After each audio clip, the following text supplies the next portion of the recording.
জিজ্ঞাসা করা হবে, প্রত্যেকটা মানুষকে জিজ্ঞাসা করা হবে।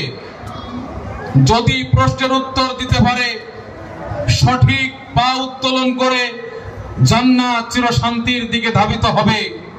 উত্তর দিতে পারবে না, বেঠিক উত্তর দিবে, পা উত্তোলন করে জাহান্নামের দিকে তাদেরকে নিয়ে যাওয়া হবে। সুতরাং যুব সমাজ, যুবকদের বিষয়টি খুবই গুরুত্বপূর্ণ এবং স্পর্শকাতর একটা বিষয়। বিশ্বনবী মুহাম্মদুর রাসূলুল্লাহ সাল্লাল্লাহু আলাইহি ওয়াসাল্লাম মানুষদেরকে আহ্বান করে, মুমিনদেরকে আহ্বান করে বলেছেন, ইগতানিম খামসান ক্বাবলা খামসিন, পাঁচটি জিনিস আসার আগেই পাঁচটি জিনিসকে গনিমত হিসেবে ব্যবহার করো। আল্লাহর নবী সাল্লাল্লাহু আলাইহি ওয়াসাল্লাম বললেন, ইগতানিম শাবাব